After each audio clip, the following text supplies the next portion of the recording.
Today, more than ever before, I hear my friends asking this question. What do you believe? Who can you trust? That's the current state of affairs in this world. And probably one of the silver linings of that is I'm hoping more than ever before that people are seeking God, that people are seeking to know Him, to know who He is. And that's why we're beginning this new series simply called the God Series. We're going to spend a few weeks together just getting to know who is God, how can we know Him, and how does that impact our lives. I love this verse from the book of Hebrews. And without faith, it is impossible to please Him. For whoever would draw near to God must believe that He exists and that He rewards those who seek Him. That's such a great promise that if you just seek God, there's a reward from that. I believe the biggest issue in humanity is not that people are seeking God and not finding Him. I actually believe the problem is we're seeking something else other than God. There's also this awesome verse in the book of Acts. And He made from one man every nation of mankind to live on all the face of the earth, having determined allotted periods and the boundaries of their dwelling place, that they should seek God and perhaps feel their way toward Him and find Him. Yet He is actually not far from each one of us. The Apostle Paul said these words in a message that he was preaching in Athens, and it's powerful. Just a reminder that God is not far from each of us and that we can feel our way toward Him. And like I said in the verse in Hebrews, if we feel our way towards Him, we'll be rewarded for that. So where do you even start with this God series? Well, the best place to start is the beginning. The very first verses in the Bible say this. In the beginning, God created the heavens and the earth. The earth was without form and void, and darkness was over the face of the deep. And the Spirit of God was hovering over the face of the waters. And God said, "Let there be light," and there was light. One of the first things I want us to grasp, or at least agree to, is that God has existed from the very beginning. He always has been. In fact, He existed before the beginning.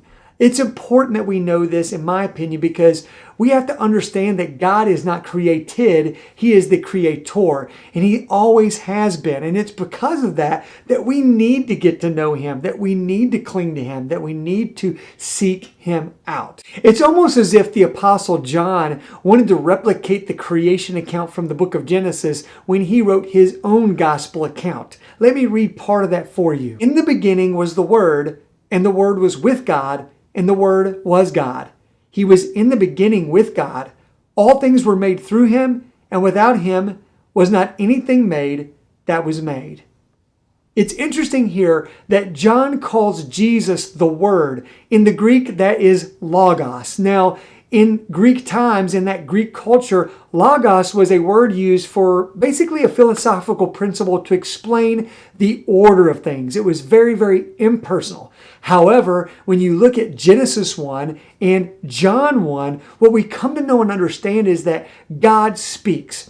And because of the power of His Word, everything exists. And it also reminds us that this exists not because of some impersonal force or philosophy called logos. It exists because of a very, very personal being that we call God. So the whole point of this series is for us to be able to seek God and to feel our way toward Him. So based on what we just read, I believe this is one of the most important things we need to grasp. In order to know God, you must know His Word.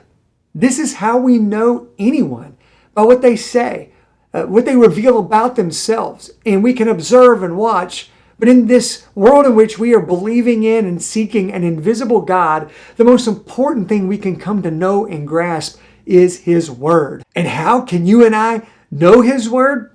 You guessed it, this book, this thing we call the Bible. This book is the authority on who God is and what He is like. Now, for many of us, we're going to be like saying, "Amen, that's awesome. I've known that. I've believed that for all my life. Thanks for saying it once again."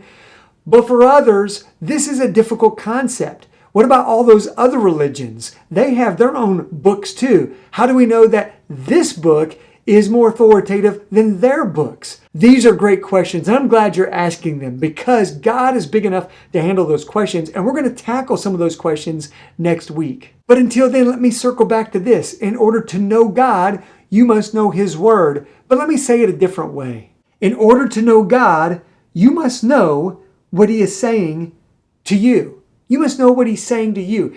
That's personal. Do you actually desire to know Him?